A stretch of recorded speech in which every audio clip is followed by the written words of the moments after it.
When people talk about Marines from traitor legions who stayed loyal, usually they're referring to people like Garvia Loken, Nathaniel Garrow, or Barabas d'Antioch, who never once wavered in their loyalty to the Imperium. But what about a Marine who betrayed the Imperium and then decided to go back? Hi, I'm Chrono the Harlequin, and welcome back to Live from the Black Library, where today I want to talk to you about the quote-unquote loyalist word-bearer, Barthusa Narek. Especially now that, as of the new book, Era of Ruin, his story has officially come to a close. You see, Barthusa Narek was a member of the Word-Bearer's Legion up to the Horus Heresy. However, unlike most loyalist Marines from traitor legions, he didn't immediately break with his legion once they turned on the Imperium. You see, most traitor legion Marines who stayed with the Imperium were killed very early on, because the higher-ups knew they weren't gonna turn traitor, and so would either send them on missions where they knew they wouldn't come back, or sent them with someone who could quietly take them out when their back was turned.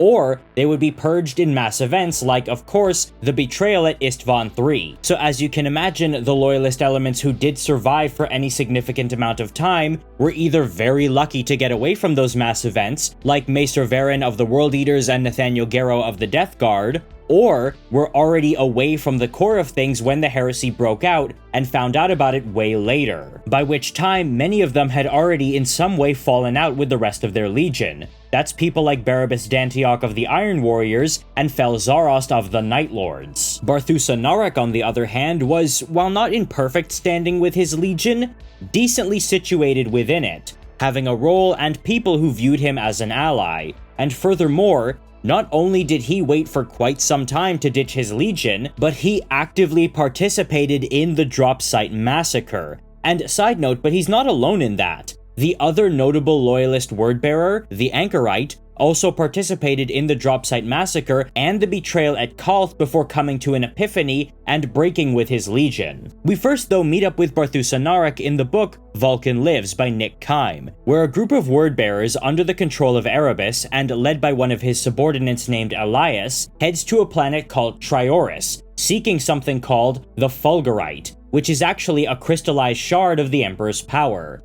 You see, in real life, a fulgurite is a kind of stone that forms when lightning strikes sand. So when the Emperor came to Trioris and defeated the cultists that were in control of the planet, some of his power was left behind as a fulgurite. So Erebus, having just had his face literally flayed off by Horus himself, after failing to turn Sanguinius to chaos during the Battle of Cygnus Prime, or more specifically for mouthing off at Horus for his perceived failure, sends Elias to get the Fulgurite. And Elias brings with him his squad, one of them being Barthusa Narek. And this is where we get to see what he's like, in this passage here from Vulkan Lives. Though it was hard to tell from his dour demeanor, Narek relished the hunt. He used to be reconnaissance, a vigilator, until an injury impeded his scouting abilities and saw him fall behind the others in his unit. He'd given up the squad soon after that, and rejoined the Legion proper as part of Elias's chapter. It was on Istvan V that he had been wounded, in command of a stealth unit sent to sabotage Legion forces loyal to the Emperor before the attack began and their betrayal was revealed. His unit met some enemy scouts who saw at once what they were doing. They killed the fledgling Raven Guard, but at the cost of Narek's entire squad and his left leg. A bolt shell had shattered it. He'd finished placing the charges, crawling over the bodies of his dead comrades to do so, and found his way back from the drop site before the firestorm began. Bionics replaced his bones and his burnt-up muscle and flesh, but he wasn't the same. That battle had left a mark on Narek that went beyond mere injury. It made him morose, prone to angry self-recrimination and even self-doubt. But he served because he was a soldier, and that's what soldiers did. They followed orders.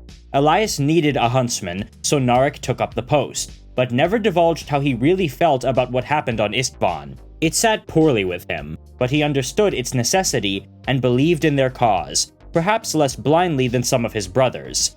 Catching prey was the only time when his mind felt occupied enough that none of his other concerns mattered. Everything else faded back to gray when Narek was on the hunt. Two things. Who Narek is hunting here is actually a group of humans, not the loyalist Marines on the planet. because they actually come to the planet in search of the Word-Bearers to see what they're up to, and these loyalist Marines are members of the Shattered Legions, mainly salamanders, but who Narek is hunting here is actually a group of treasure hunters and excavators who have dug out the Fulgurite, led by a wealthy benefactor who put them up to this task without really telling them what they're getting into, and this benefactor is none other than John Grammaticus, in disguise, who's been set to gather the Fulgurite by the Cabal. Now I'm gonna go on a little side rant here, as I am one to do, but this whole plotline in the book is so pointless. You see, Erebus, with his face cut off, says to Elias, "Weapons. We need to gather them for ourselves or deny them to our enemies. Sharpen ours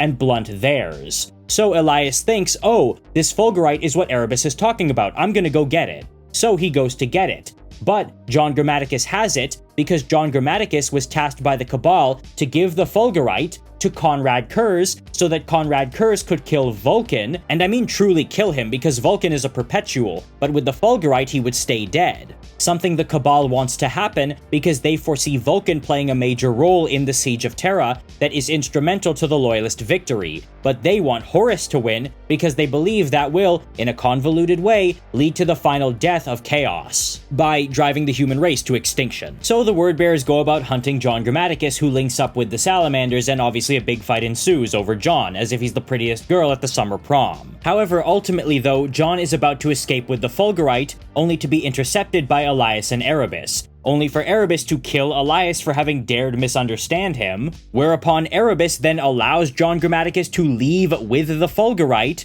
because he knows John's mission is to kill Vulkan, and what Erebus meant by weapons is the Primarchs. So if John gets the Fulgurite, the Loyalists lose a weapon. Sharpen ours, blunt theirs. But that just makes this whole sequence a bunch of useless rigmarole. The Cabal's plan still goes on ahead unimpeded, and everyone involved in this ends up dead, barring John Grammaticus, Erebus, and Narek. In fact, the only thing that happened during all of this that diverged from the Cabal's plan was the fact that Narek switches sides. You can see though here from the get-go that Narek is being set up as someone who definitely doubts the Word-Bearer's cause. Yes, he's going along with it, but that's what Space Marines do.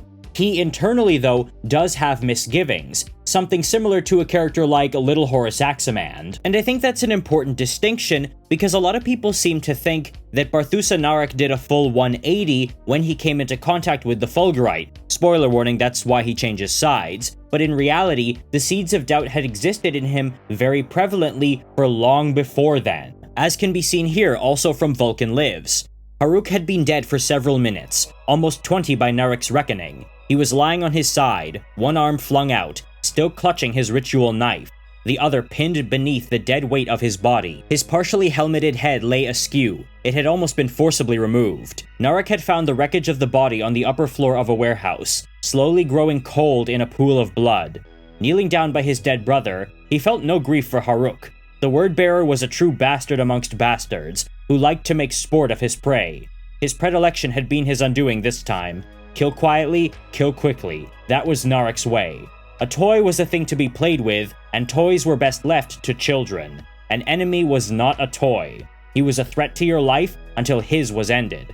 But Haruk was a sadist. So many of Narek's kin were turning this way. A change had come upon them, and it was not just manifest in the vestigial horns that were more than mere affectation for a war helmet. It was soul-deep and irreversible. This did not sit well with Narek, for he had once believed that the Emperor was a god and served this deity with a true zealot's fervor. When the Legion erected cathedrals on Monarchia, he had wept. It was beautiful, glorious. All of that was gone now, and an older pantheon had resurfaced to usurp the supposed pretender. So the sight of his slain brother did not hurt him, but Haruk was of the word. Narek would perform the rites over the corpse as required. Swathed in darkness, he muttered the necessary incantations that would put Haruk's soul in service to the pantheon. Now he would become the sport, a plaything of the Neverborn. Narek almost felt them in his veins, pulsing beneath his skin, and in the staccato beating of his twin hearts. They clung to this place, and their grip was ever tightening as Lorgar wrote his Song of Murder. Elias had spoken of it one night, when the sky seemed blacker than pitch, and the two of them had shared a drink between comrades, if not friends. It was the Primarch's symphony, and it had unleashed a ruin storm of such terrible intensity that the galaxy was cleft in twain by it. Lifting his hand from Haruk's corpse, Narek concluded the rites, but felt the hunger that dwelled within unreality pressing against the gossamer-thin veil of the mortal realm. A barrier can only stretch so much, and this one was near to splitting. Soon, two worlds would meet. Soon the galaxy would indeed burn. Lorgar had foretold it in his writings. He had foreseen it in visions, and who was Narek to oppose that? "I am but a soldier who clings to his duty and the bonds he once swore to his brothers," he whispered, and felt the weight of melancholy wrap around him like a cloak. You see, Narek really does remind me of Fel Zarost, that loyalist Night Lord librarian who broke with the Legion, or I should say was cast out of it by Yegos Avatarian, because he saw that the Legion was changing ever since Conrad came into the picture and started bringing in the Nostramans, as opposed to the old Terrans who, yes, were very fearsome, but had a nobility and a belief in the Emperor's vision. Narek does though get his hands on the Fulgurite, and this exchange occurs. Elias paused as if weighing up the import of that. "Nothing can prevent what we're doing here, Narek. The outcome of the war could hinge on the cosmological shift we effect here. It is fortunate that I am not empty-handed then. You have what they took from the catacombs?" Narek held it up in his other hand. "It's a spear, at least the tip of one." Elias's eyes seemed to brighten. "Sharpen ours, blunt theirs." Narek frowned, confused. "Bring it to me at the ritual site," said Elias. "The rest of our brethren are returning with fresh mortals to blood, and I would examine it before they arrive. What should I do with the legionary infiltrators? They still have the human we were tracking. They're of no consequence for the moment. Bring me the weapon, Narek. We will run down those broken wretches later." Elias smiled with self-indulgent malice. "We will make them wish that they had died on the plains of Istvan with the rest of their kin." Of course, Narek was about to sever their connection when Elias interrupted him. "What's it like?" he asked. Narek turned the spear over in his hand. It was short. The spearhead was not much larger than a combat knife in terms of its length and width, with a broken shaft that was roughly half of that. To look upon it, it was unremarkable. A perfect mineral fossil, fashioned into a single spear-like fork. Gray, almost metallically smooth, with a sharp edge. But when Narek held it, he could feel the thrum of power contained within and see the flash of energy coursing continually along its length as the light touched it. Godlike. Communion ended, and Narek was left alone with his thoughts. It did not anger him that 3 of his brothers were lying dead in the street below him. To call it anger was too simple a word for his emotional state at that moment. Even the death of Haruk, who he despised personally, required response. It was more than an itch, a sense of something unfinished, an imbalance to redress. He decided he would not return with the spear straight away. It went against orders, but it was duty that motivated Narek, not the whims of the Dark Apostle. First and foremost, he owed something to his brothers. Besides, he wanted to see the face of his enemy. Unsheathing his gladius, he put the spear in the empty scabbard. Narek opened a vox feed to Dagon. "I tire of this rooftop, brother. What do you suggest? Beliah, Zephiel, Nama, and Haruk are slain. We should honor the dead." "I'm listening." "Let's go hunting." This is what I find so interesting. That bitterness, that resentment for what the Legion has become. It's not just a personal thing, like with Garrow or Loken, who on some level still crave their Legion and the brotherhood therein. Narek is disgusted with what his brothers have become. And yeah, don't get me wrong, Loken and especially Garrow are too, but Narek has very little affection in his heart for them. Like, there's very little lingering attachment, as there is with Garrow and Loken. What drives him forward is just his faith in the Emperor. Not the Emperor's vision, mind you, but as a deity. And that really gets driven home here. "We were once warriors," he said to the lonely wind, swearing there were voices trapped in it. "When did we become fanatics?" Phantom pain in his missing leg throbbed, and he clutched the bionic that had replaced it, feeling only cold metal and the touch of flesh no longer. His lip was curled with displeasure when he felt something warming his side. His retinal display had triggered no alarms concerning his suit's efficacy, so Narek assumed it was undamaged. When he looked down, he found that the source of the heat was his scabbard. For a moment, he forgot that he had replaced his gladius, and wondered what the object was that glowed faintly within it. The Fulgurite. The lightning spear. Narek stopped. gazing in wonder at the sublime artifact in his possession. He hesitated to draw it, and found his hand trembling as he reached to do so. "Godlike," he whispered, repeating the same word he had used to describe it to Elias. Finding his resolve, he clutched the haft of the spear and was about to draw it when Dagon's voice interrupted him. "Brother," Dagon called to him, "why have you stopped? Are you injured?" Narek released the haft at once, only half turning towards Dagon and clutching his leg. "Old wounds, slowing an old soldier," he lied. Dagon clapped Narek on the shoulder, drawing an unseen snarl from the veteran huntsman. "We shall all be beneficiaries of the god's boons when this night is done." He smiled and walked on ahead. "I will take point, brother. Rest your leg, knowing your spirit will soon be nourished." "My spirit is more likely to be nourishment, not nourished," thought Narek. Glancing at the spear one more time, he waited for Dagon to be lost from sight, and followed in silence. The warmth at his side did not abide, but throbbed, reminding him of his every doubt. I love that his misgivings about all this aren't from, like, his sense of honor as a warrior, or his idealism on what the Legion and the Legion's goal should be, or even just direct enmity towards his Primarch, but instead is very specifically tied to his worship of the Emperor. It's something that really makes him stand out uniquely as a word-bearer, as opposed to any of the other loyalist elements. And I say loyalist elements because I got tired of saying loyalist Marines from Traitor Legions over and over again. So when I say loyalist elements, that's what I mean. And let's take a minute to talk about the Fulgurite itself.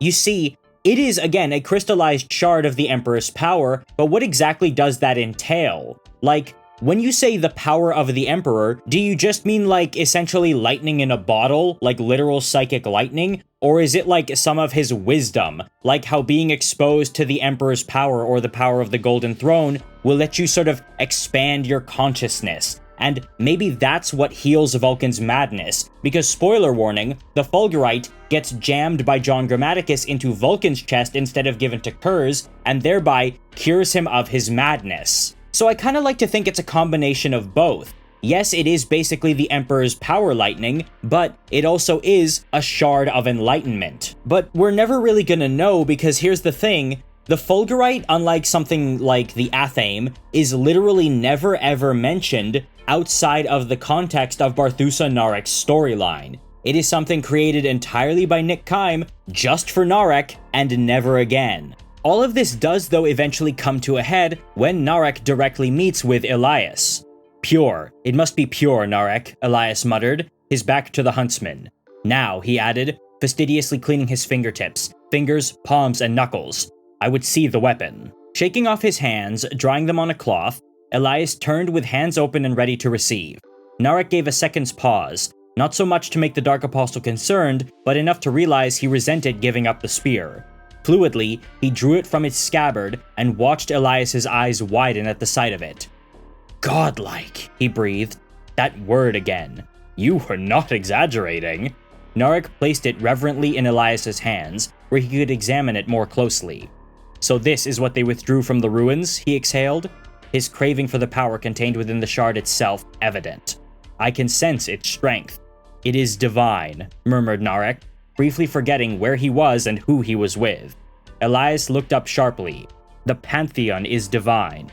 This is but a means through which to manifest their beneficence. I must profane it, curb its strength to my own ends." "Your ends?" asked Narek, when Elias had turned his gaze to the spear again. "Indeed." So that was it. The Dark Apostle meant to try and yoke the spear's captured power for himself, either as a way to enhance his standing with Lord Erebus, or perhaps even usurp him. Elias was certainly ambitious, but that was bold even for him. "Are you intending to harness it then?" Narek asked, choosing to leave his suspicions unspoken. Elias regarded him sternly again. "You are over-curious, Narek." His eyes narrowed. "Is something amiss?" Narek began. "It is divine, this thing." He gestured to the spear, eyes drawn to its fulgurant glow, which even now threw back the shadows inside the tent. "Does it not make you—" Elias had not lowered his gaze and listened intently to his huntsman. "Make me what, Narek?" "Question!" He barely whispered it, for fear that to speak it aloud was part of some blasphemy. "You have doubts? I am merely seeing what is in front of my eyes. Here, in your hands, lies a piece of the Emperor's will. It is lightning, cast from his fingertips and forged into a weapon. Elias was nodding. Indeed, it is a weapon, one I mean to wield. I see now that was Lord Erebus's plan for us all along. When he raised those cathedrals to his honor and glory, all the years we spent extolling his holy church and divine right to rule mankind, did you think we served the needs of a false prophet? Narek asked. I'm talking about faith, Elias. He has denied it, denied our worship and faith. He spits on us, and in doing so, are the true gods of the universe revealed to us. And your words border dangerously close to sedition, not revelation. The revelation is before us, brother. The Gal Vorbak, they are men no longer, they ascend. No, they merely harbor sustenance for the monsters dwelling within and wearing their flesh. I would welcome such a union, to be so blessed. This here, he brandished the spear like he was considering stabbing it into Narek's heart, is my path to that glory. I see only damnation, but I am bound to it, as are you. And don't threaten me with sedition. Your words smack more thickly of betrayal than mine. Elias, realizing he had revealed too much of his ambition, backed down. It is a suggestion, nothing more than that. To do what exactly? Elevate us, you and I, Narek, he said, his voice low enough to be mistaken for a conspiratorial whisper. Erebus spoke of it. Weapons to win the war. This is clearly what he meant, and it obviously has power. I merely need to harness it. You can do that. Elias mistook Narek's incredulity for eagerness.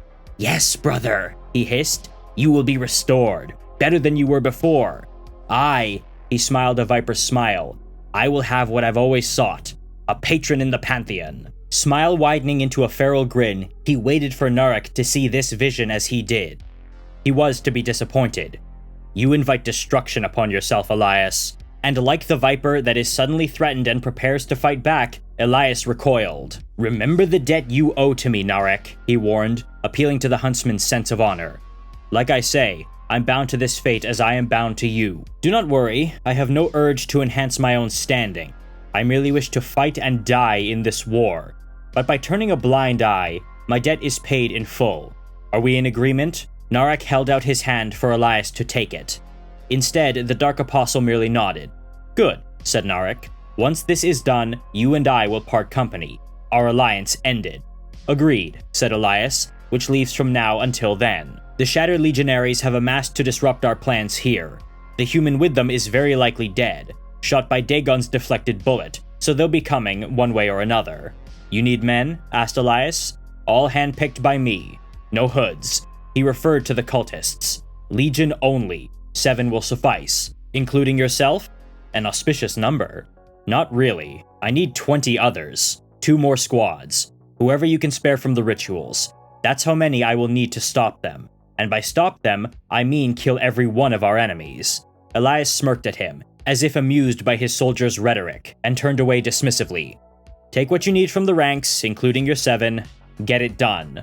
This is my last hunt, Elias, Narek warned. I really think it might be, brother, Elias replied, but when he turned around, he was alone.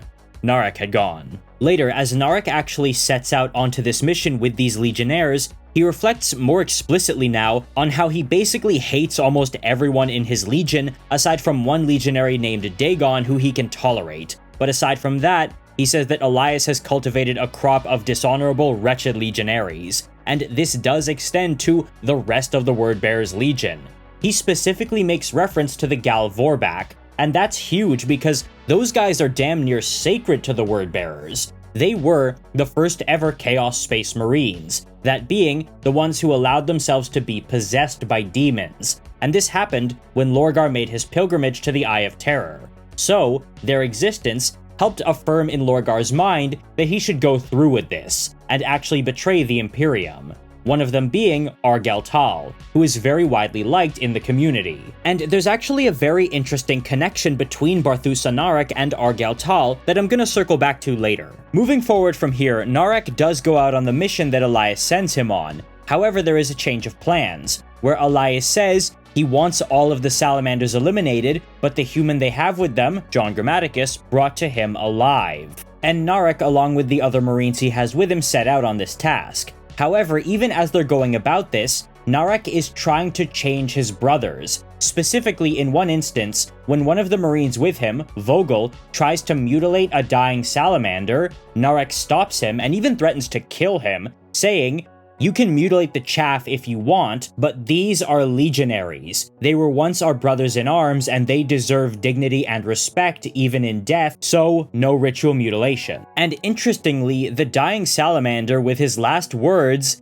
thanks Narek for that after the other word-bearers are gone. To which Narek replies, "I didn't do it for you," before mercy killing the salamander. And that's because it wasn't for this salamander, but in reality it was for Vogel. Narek here is trying to save his brothers from themselves. And this was something that was always in him, the doubt, the distaste for what the Legion was becoming, and holding the Fulgurite simply made that tangibly clear to him. Holding physical proof of the Emperor's divinity in his hands was just such a stark comparison between what they had turned away from to what they were now going toward, and Narek knew then what he had to do.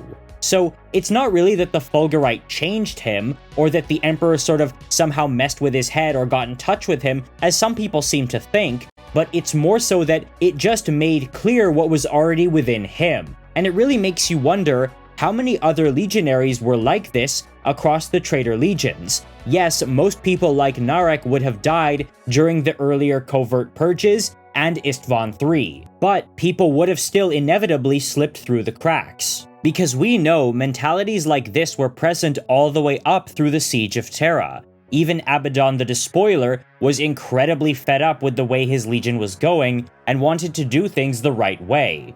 So, he was still in his heart, at least up until the end of the siege, of the old character of his legion, even though he had his new allegiance. So, Barthusa Narek is of a similar breed. He is still of the character of his old legion, but he rejected the new allegiance. It's not a huge gap, and he only rejected that new allegiance in full because he was exposed to the Fulgurite, which made it clear that he was on the wrong path. However, he hasn't switched sides just yet, and is still holding to duty, and this can be seen when Elias decides to join Narek and the other Marines on one of their hunts, wherein he basically orders Narek to let Vogel do as he pleases when it comes to mutilating and torturing. But this backfires when Vogel goes in for a blade kill against a few salamanders that appear to be sitting hunched and listening to each other as they conspire. Narek realizes that, oh wait, their eyes are completely dim, meaning that those are just dead bodies propped up. They're not actually discussing anything, meaning this is a trap. And he tries to call out to Vogel to stop him, but it's already too late. And as Vogel plunges his blade through the back of the Tech Marine, a Dead Man's Trigger grenade rolls out of his hand and sets off a bunch of hidden explosives, vaporizing him. And the first thing Narek does is basically tackle Elias to the ground and shield him, because, quote, hate him he might, but Narek still had a duty to perform. So he hasn't broken with them just yet, but he does eventually. So at this point, Narek is in a really weird limbo state between still technically being a traitor and being a somewhat loyalist Marine. Because what happens here is he leaves Elias. After they dive over the edge of sort of a railing into a, drain in order to escape the salamanders, we get this. Elias was lying on his back. He was also alone. Momentary concern turned into anger when he realized it wasn't only the huntsman he was missing. The Fulgurite was gone. Through filth-smeared retinal lenses, he looked up at the roaring cataracts of sewage pouring from the many outflows. Somewhere up there was his enemy. They had the spear. The bastard salamander. The centurion. He had taken it during the fight before Narek had tackled them both over the edge. Narek. After a moment, a breathless-sounding huntsman replied over the vox. He was running. Our arrangement is concluded, he said. I am lying down in a pool of filth. Narek, how is that a satisfactory conclusion? You have always lain in filth, Dark Apostle. A life for a life. Yours for mine. I now have mine back. Our alliance is null and void. I told you that by turning a blind eye, our debt was settled. I've decided to conclude my mission alone. My business is with them now. Be glad I let you live, he added, before the link was swallowed by static. Elias didn't bother activating the warp flask. He suspected Narek had destroyed it. The huntsman wasn't coming back. at least not to him. And from here, Barthusa Narek effectively tracks down a scout of the Shattered Legions, specifically an Iron Hand, who he had effectively decided was his rival, and eventually he does corner him with a rifle to his back. But he doesn't shoot him right away, and instead issues a challenge. He says, "I'm not like the rest of my legion, I follow my own code, but I need to know which of us is better." So they agree to a duel, and effectively have a literal Wild West standoff, where they both draw as fast as possible, and Narek shoots him first. And that is the end of Barthusa Narek's story, as per the book Vulkan Lives. And here's what I really like about Narek. His whole going solo thing. What he really feels like is a cowboy, you know? And not just because of that quick draw duel he had with the Iron Hand. You see, that lone wanderer, that man on a mission all by himself, is really compelling to me. I love cowboys. They're one of my favorite archetypes in literally anything. So, Narek just basically being this vendetta-driven, solo, gunslinging badass really endeared me to him. I thought he was so cool. Like, he totally could be the man with no name. And not to mention, he delivers some cold lines. But this is where we leave off until the book Unremembered Empire. And this is the only book featuring Barthusa Narek in a considerable capacity that is not written by Nick Kime, but is rather written by Dan Abnett. And what's funny with Narek's appearance in Unremembered Empire is the fact that in the previous book, Vulkan Lives, he was a presence across the entire book, popping up over and over again as we bounced between characters and storylines. However, in Unremembered Empire, he literally just appears in the narrative halfway through the book, like right at the halfway mark. And I do mean appears. That's because his solution for getting off the planet of Trioris was a pretty novel one, and something very on brand for Barthusa Narek. What he does is conscript 2 other word-bearers to use an Athame knife to cut a way through the warp and deposit him on Macragge, because he also got them to use their divination to detect where John Grammaticus would be headed with the Fulgurite. And this was the place. But when they get there, those 2 twin word-bearers basically say, okay, we're gonna now go on a killing spree in Magna Macragge Civitas. But Narek says, no, you can't do that, you're gonna blow my cover. I need to go to ground for a while before I can do what I need to do. And they're like, oh, you presume to give us orders? And he says, I presume only the word. He paused and wiped his mouth with the palm of his left hand. I believe in the word of our Primarch, Narek continued simply, and I believe that word makes us loyal to the Emperor. We are of the word, and thus we are of the Emperor. It was ever thus. I despise the steps my legion kin have taken to embrace the outer dark. Too many steps. Too far. You, Ka, and you, Ulkas. You have polluted yourselves and our legion. Yet I thank you. I thank you for bringing me here. You have done a great service to the loyal 17th. They both glared at him confused. What are you saying, Narek? Ka asked.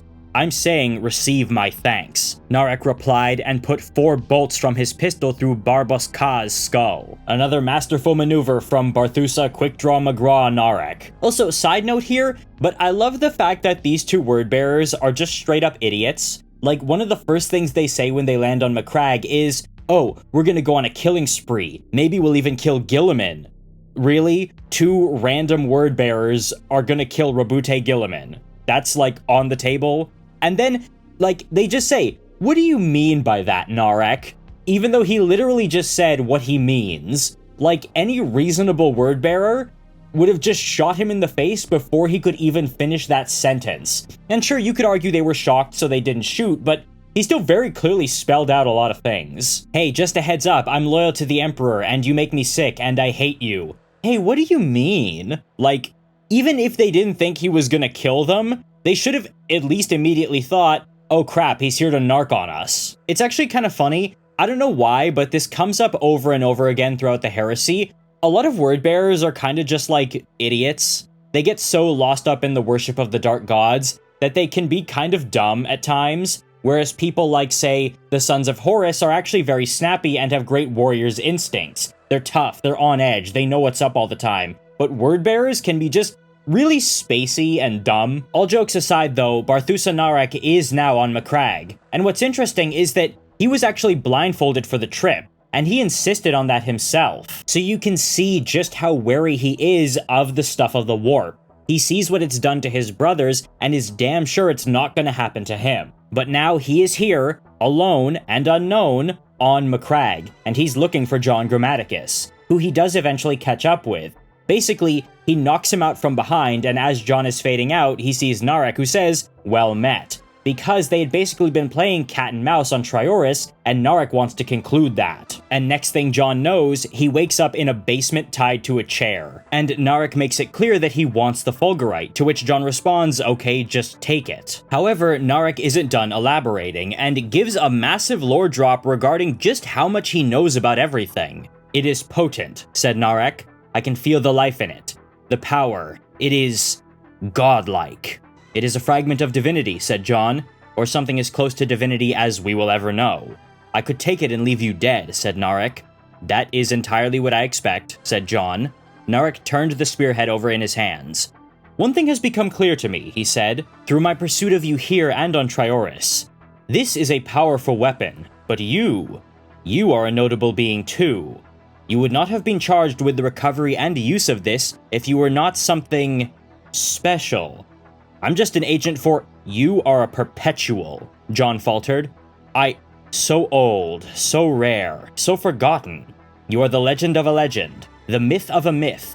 But the word-bearers are the keepers of the word and the lore, and in our histories are even the ghosts of myths recorded.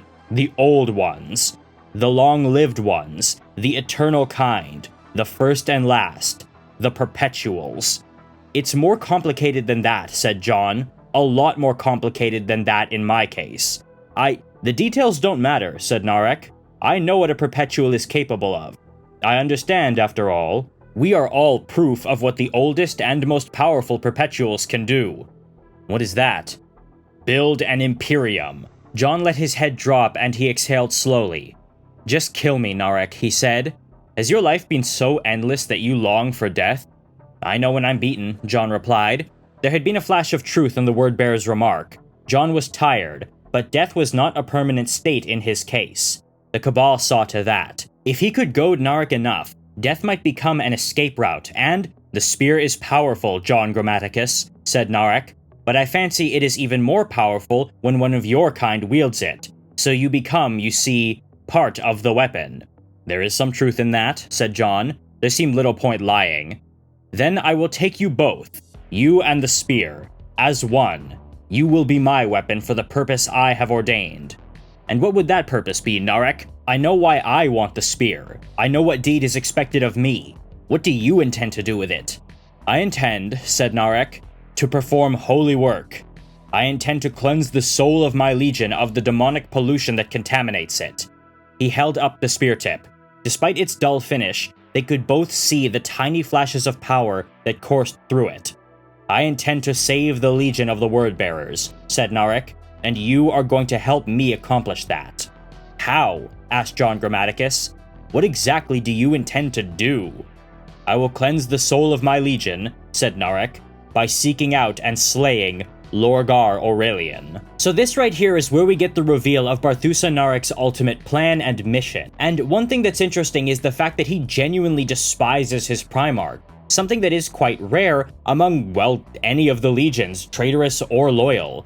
And what's interesting is those loyalist element Marines who genuinely hated their Primarchs were oftentimes ones who predated their Primarch in one form or another. Either they had been trained on Terra and then just shipped out to whatever legion needed reinforcements, so they were not as attached to the spirit of their legion or their Primarch. An example of this being those White Scars who actually turned traitor. Many of them were actually Terran-born.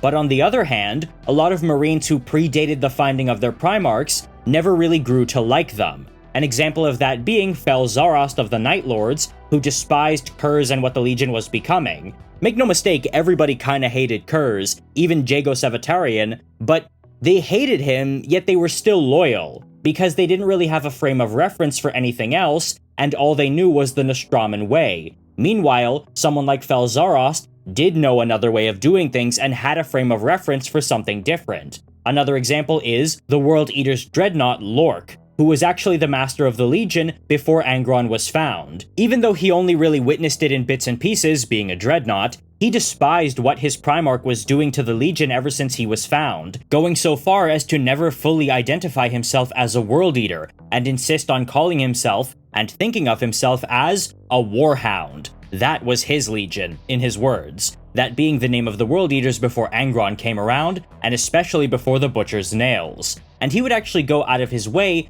to try and put a stop to this when Lorgar would try and turn Angron into a Demon Primarch, because he knew that would be the point of no return for the Legion. So Barthusa Narek is kind of a same mind as someone like Lork. However, what's really interesting is the fact that we don't know if Barthusa Narek was Terran-born. As far as I can tell, he seems Colchizian. Sure, he just had a more different solitary mindset, likely owing to his position as a Vigilator, that being a professional scout marine, and obviously his exposure to the Fulgurite. But again, he is a lot like Lork of the World Eaters, and another part of that is the fact that Jon basically tells Narek, hey, I can't just go with you and be your weapon, I have to go do something. The Cabal owns and controls me, and if I deviate from the path they set out for me too much, they're gonna get involved. And trust me, you don't want that. And when Narek basically goes, fine, what do you have to do so then you can come help me? Basically he's gonna help him on what is essentially in his mind an errand. Jon tells him, well, I have to kill Vulkan with the Fulgurite, explaining to Narek that Vulkan is in fact on Macragge, but he's also completely mind-broken because of what happened to him at the hands of Conrad Kurz. And Narek says, I care for none of that, human. Nothing except my Legion.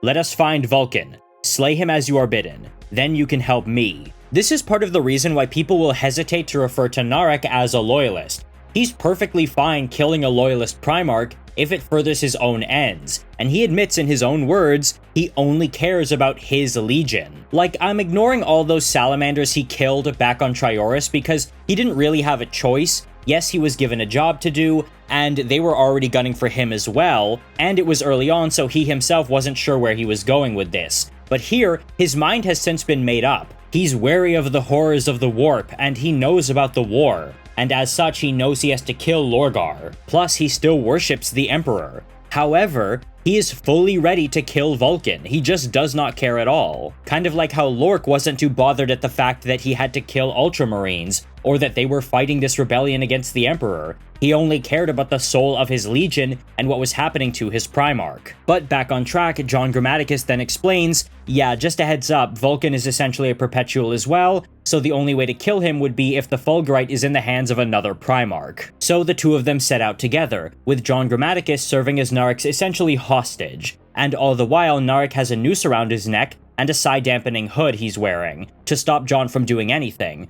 because he admits he doesn't know the extent of Jon's abilities, and when Jon begs him to take it off, Narek says, no, you're gonna like blow up my brain with an aneurysm or something, I don't trust you. And it's here Narek actually gets a demerit point from me, not because of the precautions he took, but because he joins the list of characters who didn't kill John Grammaticus when they had the chance. And spoiler warning, that absolutely comes back to bite him in the ass. But for now, he and Jon basically have a back and forth about how they need to cooperate. Jon convinces him, hey, take this hood off me, let me enter your mind, and then we can really get in alignment and get on the same page. Appealing to his martial spirit, he basically says, if you're gonna use me as a weapon, you should know weapons need a level of love, care, and trust to work properly. Just ask your sniper rifle. Narek hesitated. I am alone, he admitted eventually. I have turned against my Legion. I have killed a certain number of my brothers. But my Legion has turned, so I am an outsider to all others. No loyalist would ever trust me, no Imperial Fist or Iron Hand, and, since Calth, no noble Ultramarine. I am cursed at every turn. All I can do is make amends. All I can do is cleanse and restore my Legion, for it was once so great. It was beautiful, John Grammaticus. It was the truest expression of the Emperor's word. I'm sorry for your loss, Jon said. And I'm not mocking you when I say that you scare me half to death, Narek of the Word, but I admire you. The way Horus's war has played out, the brothers of the Word-Bearers are on the wrong side. You've thrown yourselves in with darkness, so understand me. I'm astonished by you, by your resilience and loyalty to the original high principles of your Legion. The Cosmos believes all Word-Bearers to be traitors, heretics and rebels, but you alone have rebelled against their rebellion. I admire that. That's why I'm even considering helping you in your cause. He shrugged. but I wish you'd let me read you so I could be sure the tale you're spinning me is true. The word bearers manipulate truth. Your story could be simply a way of obtaining me and the spear for Lorgar. It is not. Prove it. Narek thought for a long time.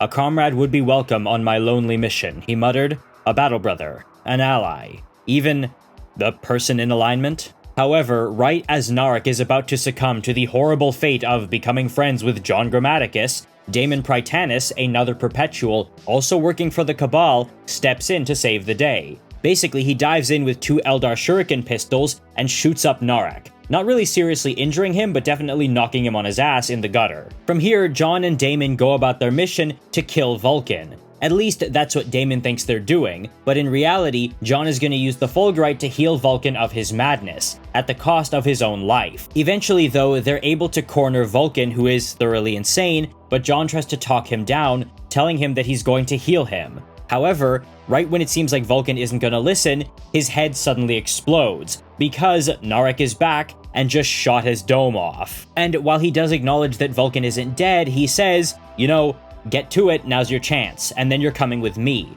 But then Conrad Kerr shows up and immediately knocks him out. And as you all know, John Grammaticus then goes on to sacrifice his immortality in order to cure Vulkan's mind, but which also leaves him in a comatose state. So John gets revived by Daemon Prytanis, who takes him back to the Cabal to be a captive, and Vulkan, presumed dead, is laid in state by Guilliman. But what about Narek? Well, in continuing with his tradition of comedically bad luck, he gets blamed for killing Vulkan.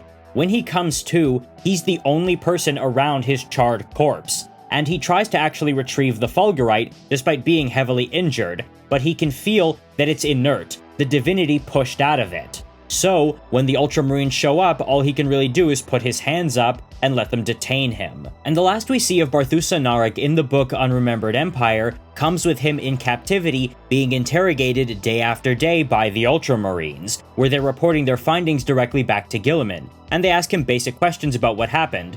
Did you kill Vulkan? No, but I would have if I could have. Who did kill Vulkan? It was either him or John Grammaticus. Why are you here? I want to kill Lorgar, and so on and so on. Where he's actually completely honest about everything, and the Ultramarine librarian interrogating him confirms, yeah, he is actually either telling the truth or this is the best psychic conditioning I've ever seen. And they reason that he might be kinda like Barabas Dantiok, a good person swept along by the winds of misfortune and bad luck. However, even though Guilliman acknowledges this, he's still determined to, after a few more days of interrogation, just to make sure they've really got the truth, have him executed as a heretic. From here, we move on to Deathfire, once again by Nick Kime. And this is one of the last 2 novels in which Narek makes a major appearance. And the first mention of him in this book isn't him, but is actually from a group of word-bearers who are trying to torture information out of a salamander who is on Trioris, Numion, about where both the Fulgurite and Narek are, because Narek is apparently the greatest traitor to their legion.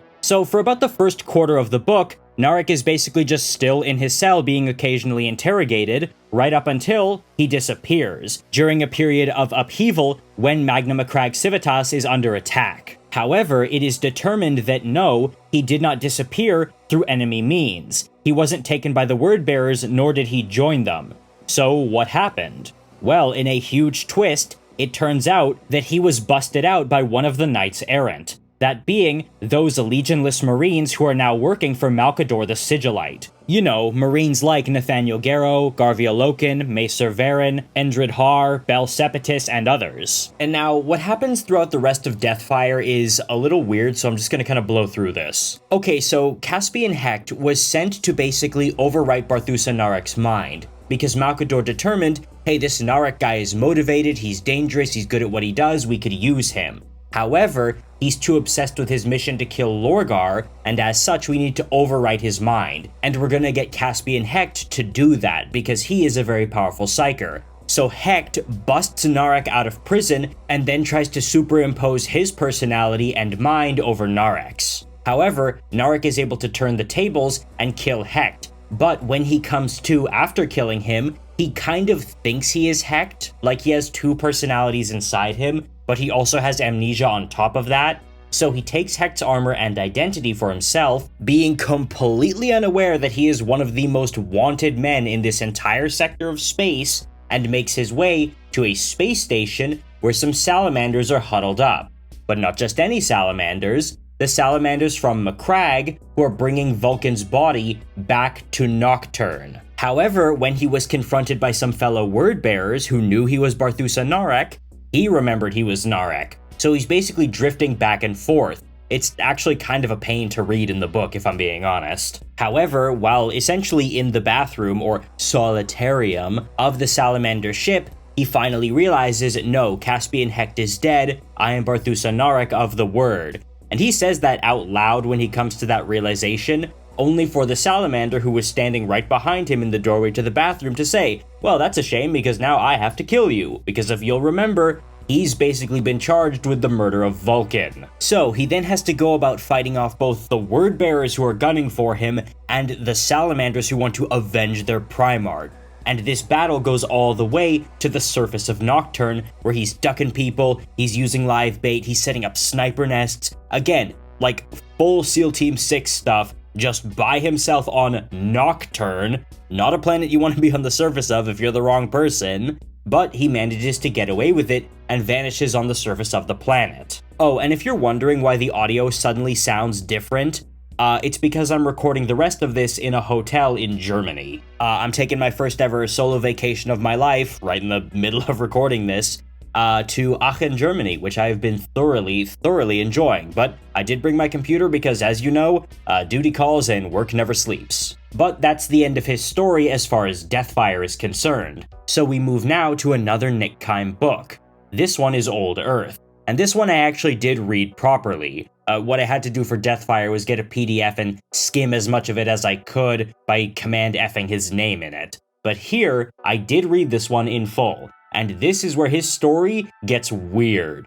You know, like, I mean, it was weird before, but now it just gets bonkers. So we meet up with Narek on the scorched, baked, dusty plains of Nocturne. And remember when I said this guy's a cowboy? He's basically gone full tilt with that at this point.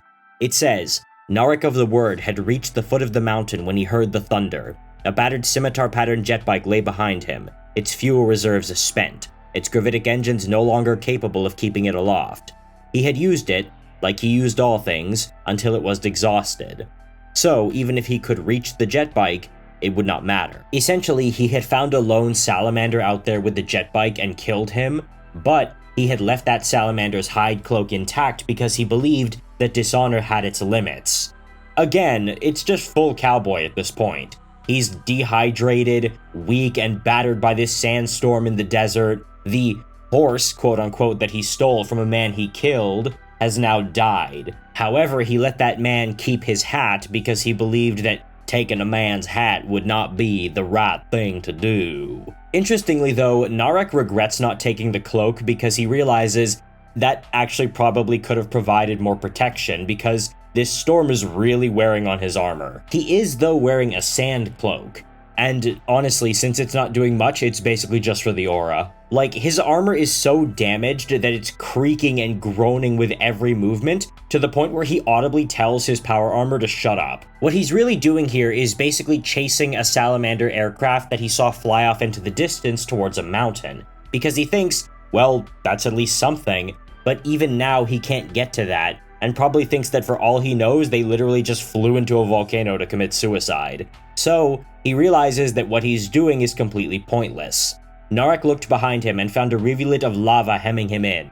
The rock underfoot had fallen away before and behind, until only a diminishing atoll remained with Narek at the very edge of its curve. He had come here to kill a Primarch. In a galaxy and a war that had increasingly lost all meaning, it was the one thing he could cleave to. That mission had failed, which left but one recourse. Narek stood up. He reached for his gorget and unclamped his helm, letting it fall from his gauntleted fingers as soon as it was removed. Then he laughed. He laughed loudly and ruefully, cursing all the fates that had led him here and vowing to seek vengeance against them all if there was vengeance to be had beyond death. His former cousins in the 18th seemed to think so. Perhaps they were not as mad as Narek supposed. "Come then fire," he shouted, unrepentant as all of his past deeds were laid before him in his mind's eye. "Come then death, come then hell, and see if you are worthy of Barthusa Narek." He closed his eyes, and felt only peace before the end. But as I'm sure you know, this is not the end for Narek. But still, that is a hard line to assume you're about to go out on. Again, this guy just has one-liner after one-liner. Until he heard a voice. Not yet. Narek opened his eyes. The tumult of the volcano seemed dulled, as though it were being heard from a distance or under the sea. An old man faced him, a wizened-looking creature with thin, frail arms wearing a grubby wrapping of robes and holding a gnarled staff. "I had expected death to look more formidable," said Narek, honestly. "Not yet, bearer of the word. You cannot die yet." It struck Narek that the old man should either have choked to death on the fumes or shriveled in the searing heat, but he appeared unharmed and unconcerned. That alone made Narek attend to his words. "Perhaps I have gone mad," he considered. The old man's eyes narrowed, and it was only then that Narek noticed their shape and hue. "You are not mortal," he said, only half aware of the slowly sundering earth around him.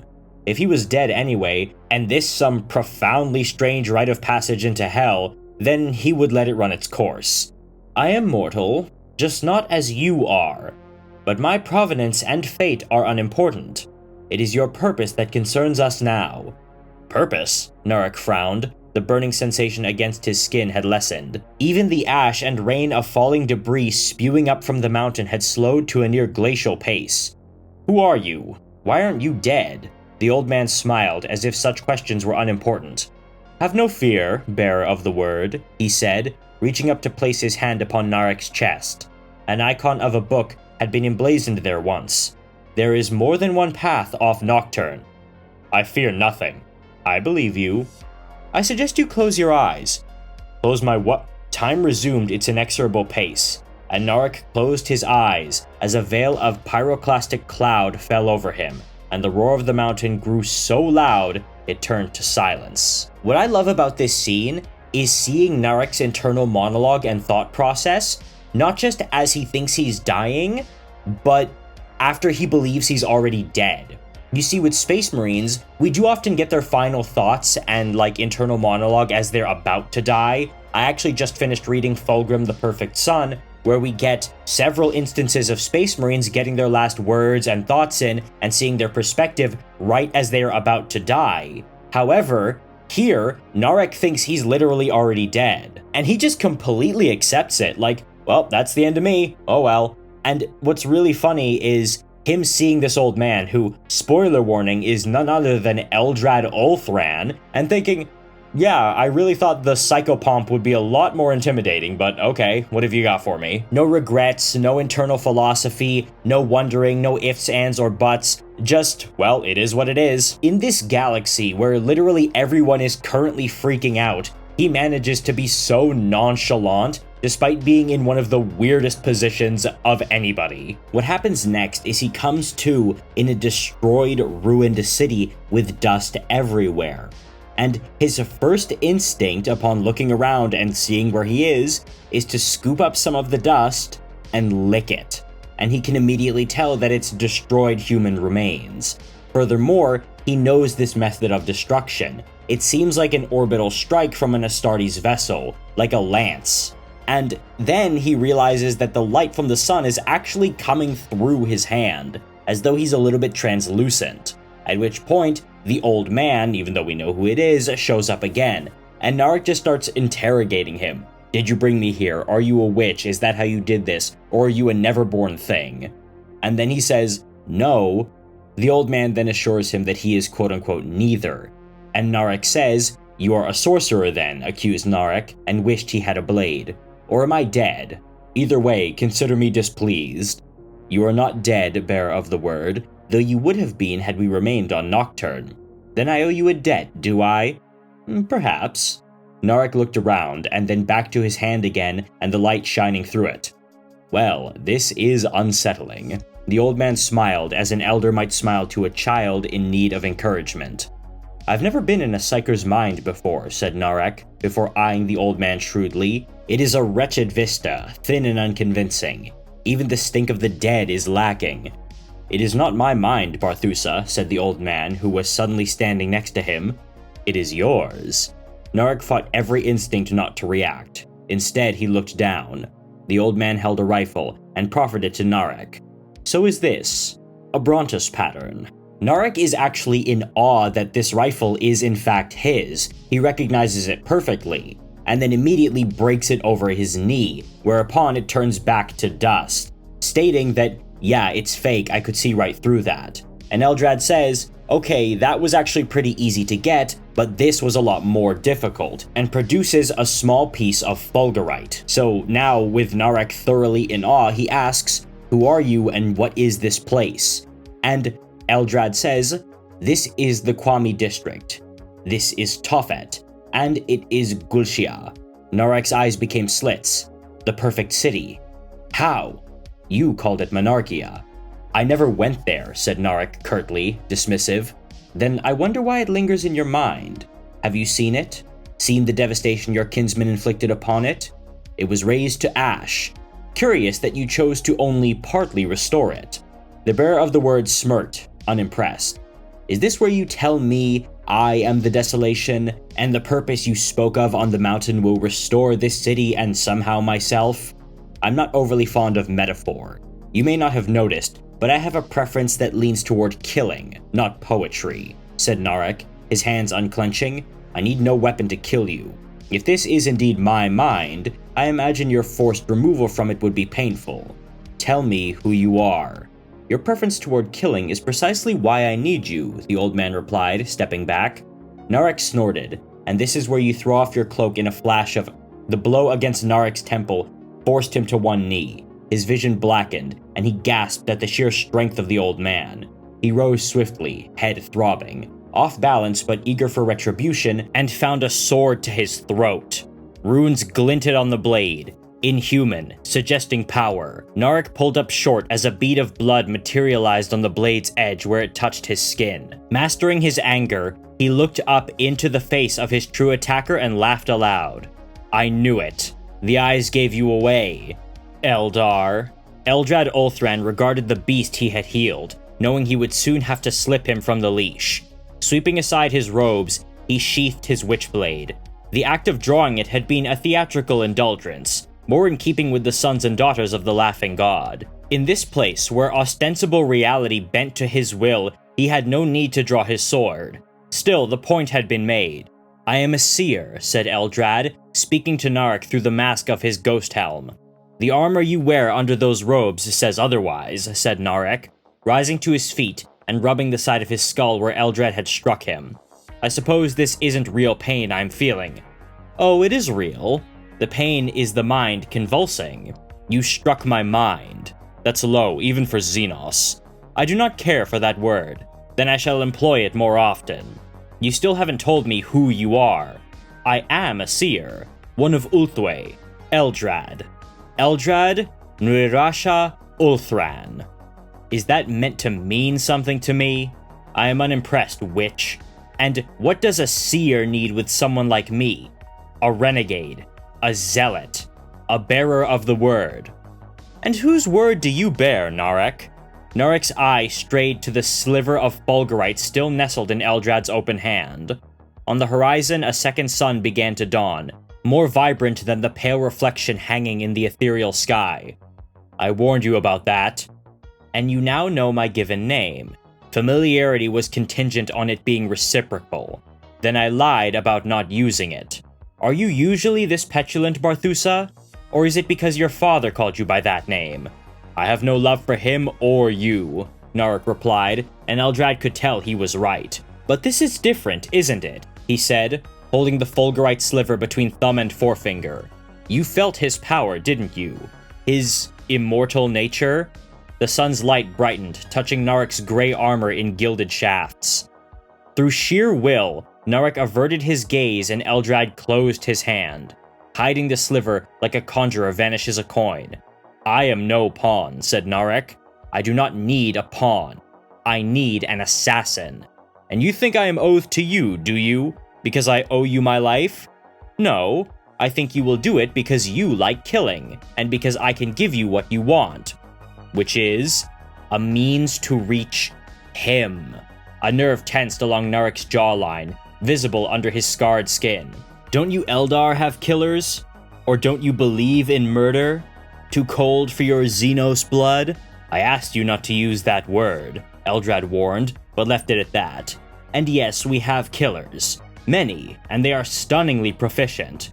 Alas, I only have you. He then goes on to explain to Narek that, 1, some of his race doesn't really care about this conflict, viewing it as just humanity's war, and others would actually see humanity destroyed.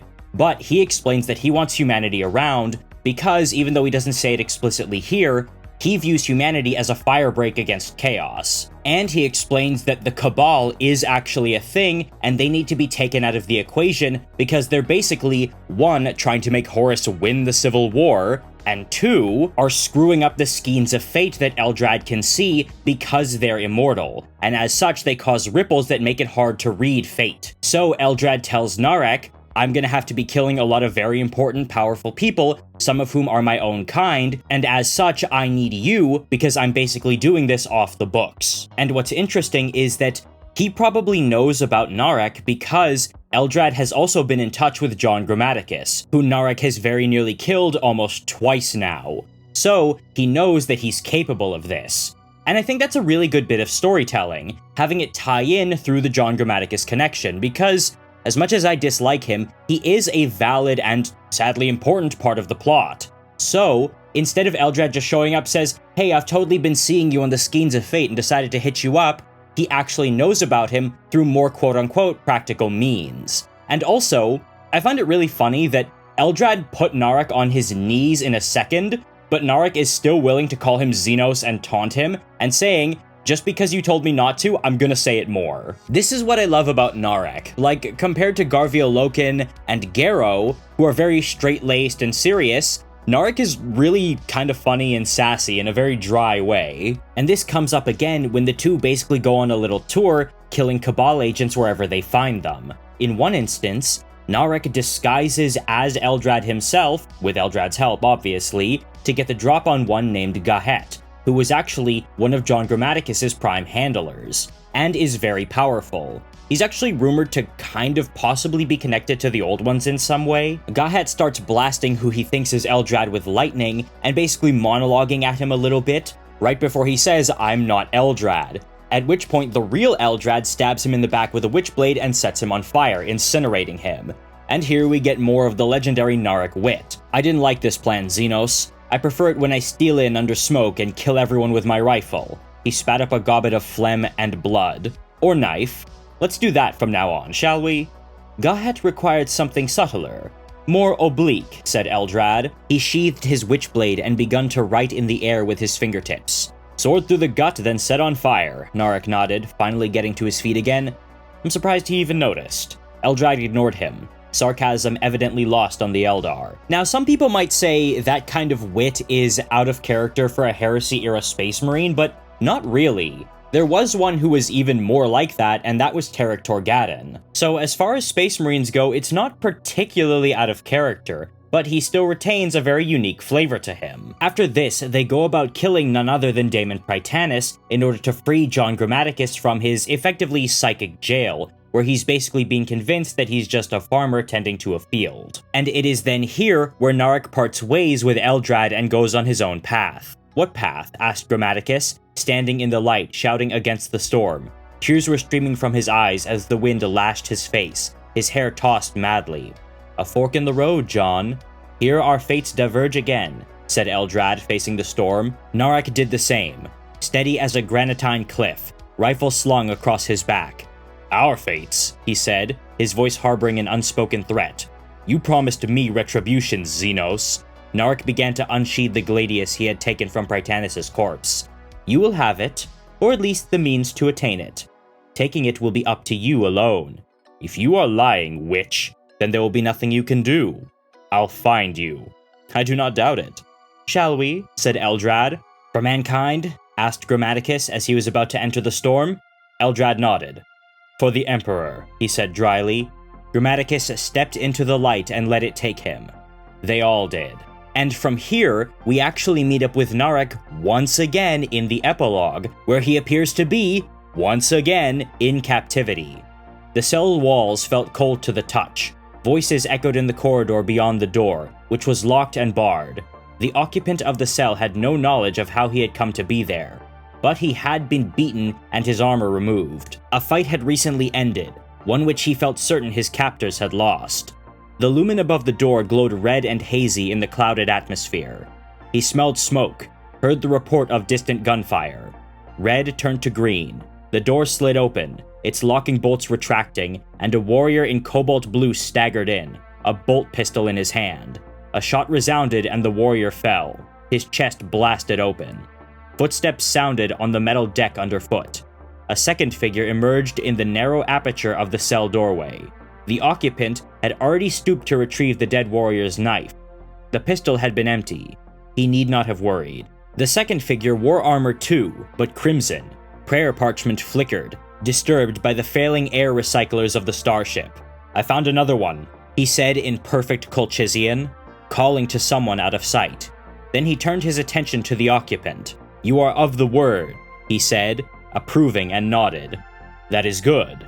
We are bound for Terra, to fight at the Primarch's side. Lorgar has decreed it. Horus will march on the throne world at last. What is your name, legionary?" And the occupant smiled, for he saw in all of this a design, a thread. "Narek," he said, his eyes cold. "Barthusa Narek." And that's the end of Barthusa Narek's story as of Old Earth. So, what I find really interesting here is where exactly in the galaxy he was. He seems to have been on some minor prison barge ship under the control of the Ultramarines, but the Wordbearers caught up with him, and specifically, they state that Lorgar is going to be marching on Terra with Horus. But as we all know, Lorgar was banished from the March on Terra at the Ullanor Muster, right before they descended on the solar system. So that means that this happened right before the Ullanor Muster, or this group of Wordbearers is so isolated that they don't exactly know what happened on Ullanor, and as such are just making for Terra, assuming that Lorgar is gonna be there. Now, a fair few Wordbearers actually were on Terra because they were led by one Zardu Layak, who had accompanied Lorgar but betrayed him in exchange for staying loyal to Horus, because Lorgar had tried to usurp control of the heresy. Still though, the majority of the Legion was not present on Terra. I'm leaning more towards the latter here, because if this was before Ullanor, Narek would have found out, hey, just a heads up, most of us are not actually going to be going to Terra because Lorgar got in trouble, and as such, he wouldn't have bothered to go to Terra, because his main purpose is killing Lorgar. That means this was some random isolated group of Wordbearers that just happened to run into some random group of Ultramarines and ended up finding him, which actually makes sense given the fact that they didn't know who he was, because as we discussed earlier, Barthusa Narek is now notorious within his legion as a traitor, but these guys are completely out of the loop. And I think that helps illustrate just how big the galaxy and the heresy at large really were. There were groups of space marines and traitors and loyalists literally just everywhere doing their own things, basically on their own volition. When you read those older Horus Heresy books by Imperial Armor, you see more of this sort of thing, like with the Shattered Legions, and some Loyalist Iron Warriors elements, and some Alpha Legion elements like Autolon Score and his ilk, and it shows just how wide the galaxy really was, and as such how wide the conflict was. But that's really lost in the Horus Heresy novels proper, so we're actually getting a glimpse of that. Still though, with these Wordbearers who, again, are completely not in the know, he does make his way to Terra, where we then meet up with him once again in The End and the Death Volume 1 by Dan Abnett, which of him says only this one paragraph. Barthusa Narek of the Wordbearers stays hidden. Concealed in the rubble of a smashed fortification, he watches the cities of the human homeworld burn. The Wordbearers who accompanied him to Terra and the final fight are dead. Most were killed when their dropship was hit by battery fire on the assault run. The rest he killed himself. Once on the burning fields of the throne world, one mote swept up in a war of global scale, he had no need to keep pretending he was one of them, or that he shared their manic ambitions. There's only one death, one end that interests him. He's tracking his prey. Hidden, invisible, He scopes from the rubble with his sniper rifle. He has standard ammunition left, and he'll use that as he pleases. He has one fulgurite bullet remaining too, and he's saving it. When he finally locates his father Lorgar, he will load it and use it. And that is it. For the entire rest of the Horus Heresy proper, that is it. That's all we get of Narek's story in a mainline novel. And honestly, that was really disappointing because I was happy to see him teased in The End in the Death Volume 1, thinking, oh wow, where is he gonna show up in Part 2 and 3? But he just never does. Like, it's just one, well, not one line, one paragraph, to say, yes, he is here on Terra, yes, he still has the fulgurite bullet. And, like, I get it. There were a lot of things that got swept up in the Siege of Terra, and not everything was gonna get covered or get a proper resolution. It's only natural. There was just so much to juggle, but this one was a bit of a disappointing exclusion because his story had been going on for so long. And not only that, because there were a lot of long-running stories, his was so unique. A loyalist from the Traitor Legions who's maybe not actually a fully loyalist, but is instead doing his own thing, and who has a bullet made of the Emperor's mojo, and has been bumming around with Eldrad Ulthran? Yes, people want to see a conclusion to that story. It sticks in their minds. But we do get a conclusion, and it comes to us in the anthology book, Era of Ruin. Now, as previously stated, Era of Ruin is an anthology, and contains several short stories, but one of them, by Nick Kime, is called Fulgurite, and it's actually the second longest out of all of them. So here we come to the end of Barthusa Narek's story. Now, I've seen people complain that Fulgurite as a short story feels meandering and lacking focus, like it's all just a bunch of filler. But really, I don't think that's true, because what happens is, we catch up with Narek on the surface of Terra, still looking for Lorgar. But what he does run into is a convoy of survivors, possibly deserters, making their way through the wasteland, when they're set upon by the Emperor's children. You see, they thought they would be safe since they were away from the main fighting, but the Emperor's children have basically scattered across Terra and are just tormenting civilians willy-nilly at this point. However, these particular Emperor's children are not normal. They're weird and wolf-like, with talons poking out of their armor. Upon seeing them, Narek literally thinks, God Emperor, what have we done to ourselves? You know, echoing that disgust he feels at people like the Gal Vorbak. But here's the thing. Initially, he wasn't gonna help these survivors. In fact, he was hunting them. He had prepared a trap with grenades to basically blow up some of the vehicles in their column and stop them. From there, he would kill the drivers of one of the vehicles and any of the drivers who tried to resist, because he needs a vehicle to get where he's going, especially on a battle like this. So he's gonna kill them to steal one of their Tauroxes. However, as they near his makeshift bomb trap, it becomes clear they're not going to escape those creatures, who are closing in rapidly, and then he thinks he could wait, let the monsters have their fill. But the storm was coming, a fell promise on the horizon. At least, he told himself this was why he acted as he did.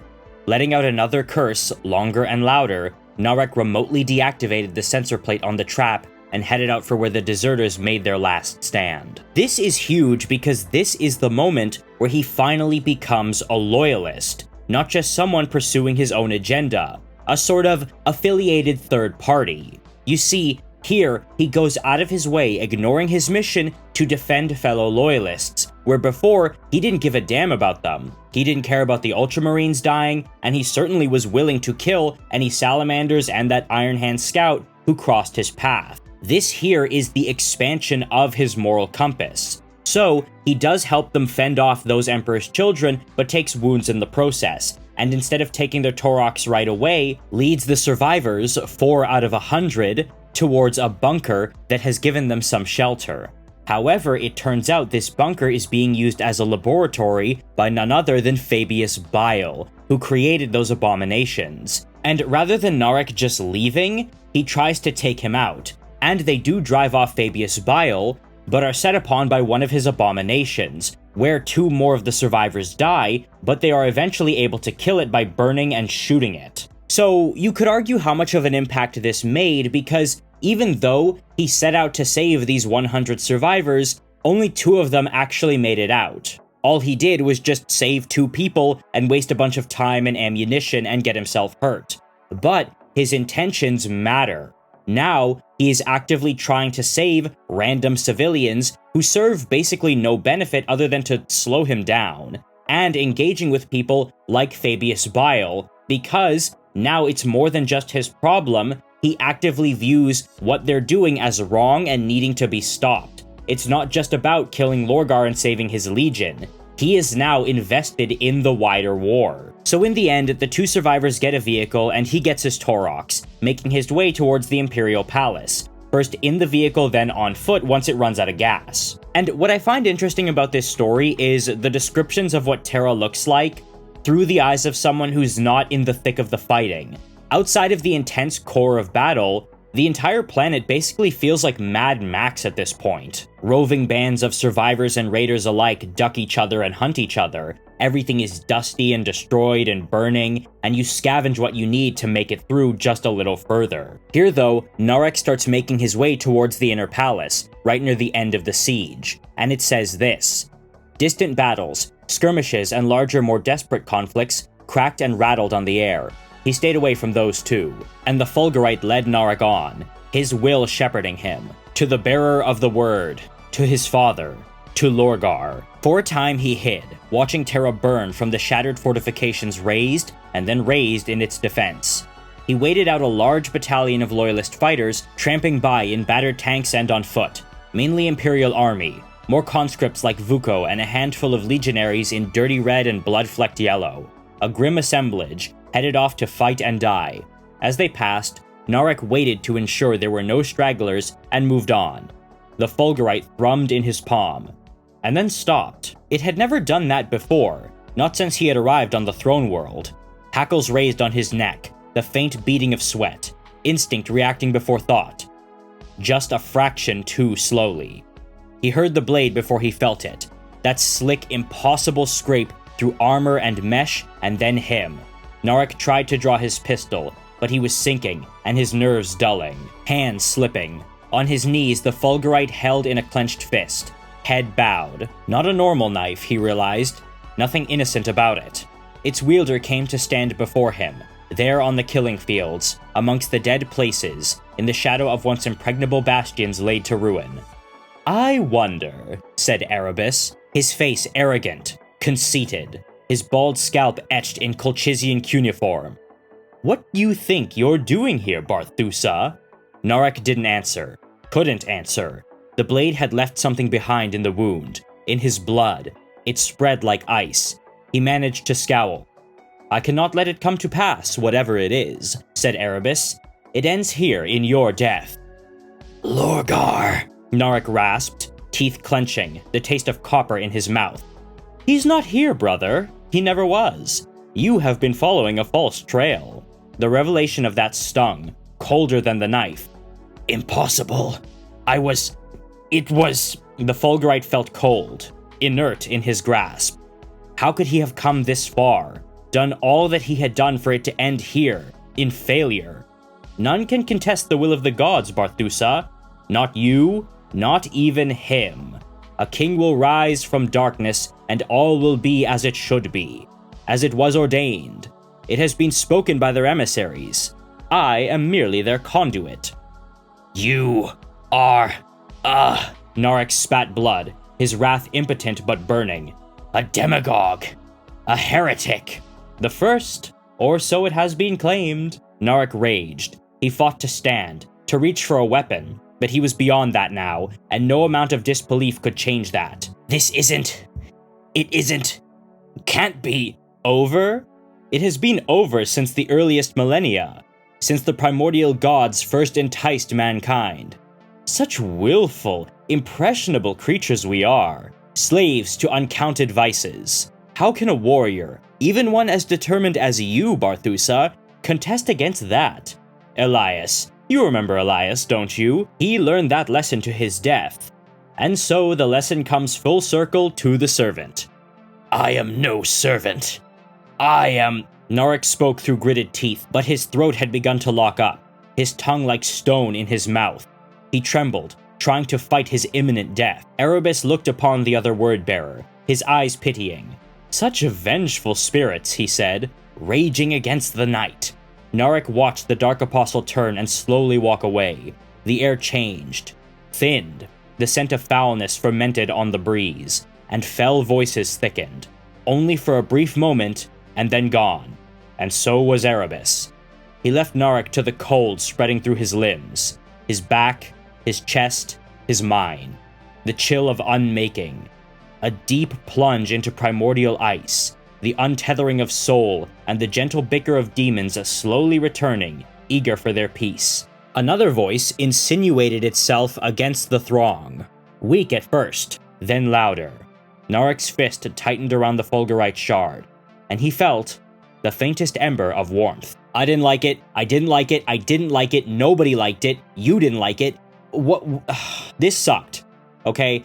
He was the only thing that Nick Kyme really brought to the heresy that I actually enjoyed, and he just killed him off like this in his own words. Sometimes there's a thing where Black Library writers will screw up each other's characters just because they don't understand the character or where they were going, but no, that's not even close to an excuse here. Now, there are implications to unpack, and there are things I want to discuss that do make this death, and well, this moment more so interesting, but I think we're all kind of tired, especially after what happened to poor Garvia Loken, of the Erebus backstab as a way to clean up a loose end. Like, what's next? A codex blurb where he slits the throat of Ingo Petch, still immobilized under the Imperial Palace? Dear God, I hope I didn't just accidentally jinx it by saying that. Now, don't get me wrong, I like Erebus. I like him a lot, but I don't like the way Black Library writers were using his character near the tail end of the heresy. Having him be the one to just eliminate Erda out of nowhere, presumably having known about her the whole time. Having him backstab Garvia Loken, and now this? It's so ignoble and, like, pointless seeming. Given that we all knew Lorgar was not on Terra, people were theorizing what was going to happen to Narek through to the Scouring, but no. The two big issues here were, one, why was the Fulgurite leading him in the wrong direction and for what purpose? And two, why don't we get to see it? Well, my belief here is that the Fulgurite was leading him towards the Emperor. I think Narek was, at least by destiny, meant to be one of the last group of allies to confront Horus. You know, the Emperor, Loken, Litu, and Kaikaltis Dusk. Something that Erebus, knowingly or not, put the kibosh on. But what's really interesting is the fact that he wasn't like the others because he had the Fulgurite bullet with him. Like, what would have happened if he, say, got a successful shot on Horus with it? Or when the Emperor was down, he stabbed it into him as a sort of psychic EpiPen. Unfortunately though, now we'll never know and are only just left to wonder at something that isn't even that fun to wonder about, because it's not that consequential. This does, however, if one positive thing, put me in mind of another character's death, and that being what happened to Nathaniel Garrow. Not how he died, but what happened as he was dying. Let me explain. As Nathaniel Garrow lay dying after being fatally wounded by Mortarion during the Siege of Terra, he would experience a vision, where all the horror and destruction around him faded away, and he saw a great golden light, through which a giant in golden armor, the Emperor, stepped through, and met his gaze, then after giving a paternal nod, extended a hand for him to take. And it is said that Garrow knew that if he took the hand, if he accepted it and truly believed, without doubt or hesitation, there would come a time when he might rise anew. And as this was happening, as he took the hand, the metal and flesh and bone of him began to crumble away into dust, but he knew that his soul would live in eternity. This is very clearly an allegory of Garrow going to heaven. But when the novella Garrow Knight of Grey first came out, that wasn't immediately clear. You see, this could have been interpreted, and indeed was interpreted by many people, as Garrow being a future candidate for the Legion of the Damned, that being those ethereal burning undead space marines that show up to aid loyalists in their darkest hours of need. And the reason people believed this was because we know for a fact some Heresy-era Marines are members of the Legion of the Damned, one example being Remus Ventanus, the hero of Calth, who came back to save Uriel Ventress and Marnius Calgar from Honsu and a Wordbearer's demon prince. And it made sense because it specifically said he may rise anew, but it still wasn't entirely clear. I think the death of Barthusa Narek is a reaffirmation that there is both a heaven, and this is how people are selected to join the Legion of the Damned. You see, it is known that when humans die, their souls are either ripped apart and used as food by the Neverborn, or they just blink out of existence, or they're literally tortured for all of eternity. It's a spectrum, and most people are just gonna blink out of existence or feel momentary pain as their soul is just like ripped in half once. It's not great, but that is what it is. However, with the Emperor starting to ascend to godhood across space and time, it is generally believed that there is some form of heaven available to those select few who do earn it, usually through some act of greatness or through just strong enough belief. Garrow and Narek were true believers in the Emperor, not just as their leader, but as a god. And for both of them, this belief was oftentimes a direct detriment, but they still held fast to it. So it would make sense that they would earn a place in heaven, especially since Narek had his change of heart near the end. You see, Garrow died in glory as a martyr, but Narek was not faithful, at least in action, throughout the heresy, killing many loyal subjects of the Emperor. But here at the end in the story Fulgurite, he finally does good for people, again, to his own detriment. Now, I would like to address the fact that Remus Ventanus, and I really ought to make a Legion of the Damned video at some point, was not a believer in the Emperor as a god, but he was a very good person who helped save Kalf, so it would make sense why he would still earn his place. Plus, the story where he appears as a member of the Legion of the Damned, called The Chapters Due, is now 15 years old, and as such can be considered very dated lore-wise, so it seems like what's being set up is that those who get into heaven are those who believe and those who earn it. And if you are a space marine, wouldn't part of heaven be the ability to come back and serve the Emperor in battle once more? So I feel like the notion of both the Legion of the Damned and an Imperial Heaven are not really contradictory in the way that some people feel. And this is an affirmation that it's not just really super special important people like Garrow who get this treatment, but in fact, smaller second-string people, because as cool as Narek seems, his story is just a tiny, tiny blip on the radar. He came very far, but he didn't really accomplish all that much compared to a lot of other people. And he died alone and unknown, with only 2 living people remembering that he was on Terra, in a pretty ignominious way. And one thought that I'm actually having is the fact that he died with a lot of unfinished business, particularly against his Primarch Lorgar and his Legion as they are becoming. So maybe that could factor into him coming back as a member of the Legion of the Damned. Garrow, I think, got a much more warm and grandiose welcome because he felt fulfilled and that his duty was finally at an end, now that he had done what he set out to do, saved Euphrates Keeler, and that the God Emperor knew his name. But Narek's welcome into the afterlife is far more grim, hearing a voice, presumably the Emperor's, against the throng of demons, and feeling just faint embers of warmth. Because again, he is not going to his grave satisfied, but he is still going, I think, to heaven. So this proves, yes, heaven is real, and it's not just a one-off thing for important people like Garrow.